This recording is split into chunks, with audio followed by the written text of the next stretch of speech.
dealing with the total message of destiny, which is the message of self-perfection.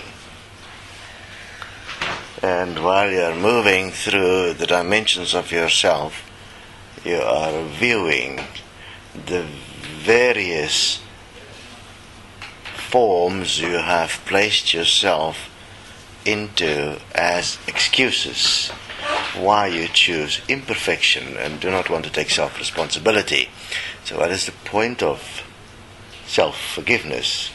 Is to understand the key that everyone that do not want to take self-responsibility will give you the excuse that they cannot forgive themselves, but only God can forgive them. So the very act of self-forgiveness places you equal with God, and therefore the act of self-forgiveness is an act of equality with God in all facets of God, because what God is given the authority to do is to forgive you, while in fact by forgiving yourself you are taking that authority as yourself. Self-honesty is obviously to observe where you are not acting as perfection, as that which will be the best for all, which is perfection. Within the context of this reality, what's best for all is perfection. So therefore, that is your self-honesty. And then common sense is the ability to consider within the context of your limitation the workings of the system in terms of identifying what works for everyone and what doesn't work for everyone. That in itself is an act of perfection within the context of the design of the system. And that is the first point one must do, stand equal as the system within its design is perfect, and follow the rules of the design. The very moment you allow those rules to become fickle, you become less than the system, and then you're immediately imperfect within the context of your environment. Your environment then determines, in a way, who you are, whether you are self-perfected within it or whether you're not. Then therefore you'll go through manifestations of the personified self, which is a projection of your idea in this reality based on the feedback that you are getting, which is happening at the level of your symbolic self, because you're existing within this reality in real time, quantum time, as the symbolic self. That is the resonant self. And you're existing within what you would call your conscious self. That conscious self is your projection of the excuses of why you are the way you are and why you can do nothing about it. That moves in extreme slow time and is utilizing a peculiar way of existence, where the resonance will send a thought into your conscious awareness, and you will either accept or reject the thought, and accordingly you will define yourself without realizing, if you really slow it down, that you never actually even had the thought. That the result of the thought is the impulsed symbolic structured design within which you exist in this reality, which you've been taught by those that came before you as a methodology to survive within this reality. And that survival impulse is the primary driving force within your existence, and that is based on, for instance, a relationship and the bringing forth of new members of the human race within which you can clone yourself, which is what a parent do with a child. A child is just a clone of the parent.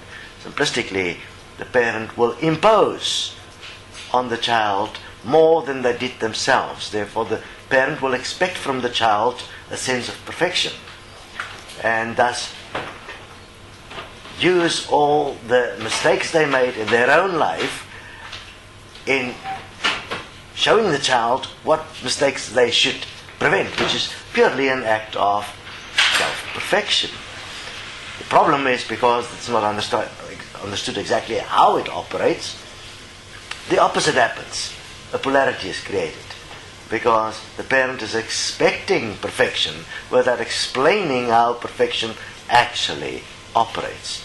Now, within the structural resonance alignment, we are going to explain the very nature of perfection, which is programming.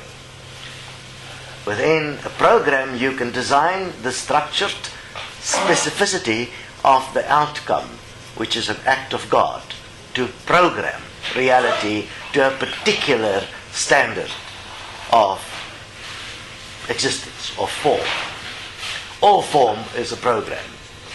And currently, the human is less than the form that exists because it refused to take the responsibility for the design that is here and has created an energetic reflection of it, which is a mirror effect of it.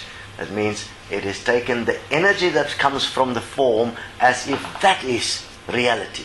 Well, that in fact is only the way one con yourself not to be conscious of the conscience you require to be able to handle with the consequence of what you allow if you do not consider the nature of form within the context of your existence here.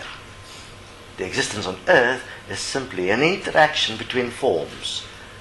In that interaction exist relationships. The definition of these relationships determine the outcome of the relationship. In accepting the definition of the relationships and the systems as they exist now, one is automatically responsible because you determine the nature of the relationship. Therefore, this reality of form is a reality of relationships. And this relationships determines everything that happens in this world. And who's God within this? It is the human. And the human is not accepting the principle that one can perfect yourself within the participation, design, and definition of relationships. And that is what you're really busy with, self-perfection. That is the point Destiny is busy with. That is what is busy happening in heaven, self-perfection. You're either going to take that responsibility of perfecting yourself through self-honesty, self-responsibility, self-forgiveness, and common sense, which are all acts of God. Acts of perfection. Or you're going to have an excuse and be a whiner and feel sad and feel emotional and feel like everything is against you while it's only you that's against you because you're not willing to take that act of self-responsibility. You're not willing to walk the time and space for it to form into the information that reflects in all ways, as above, so below, your perfection within how you live, breath by breath. Got it? Yeah.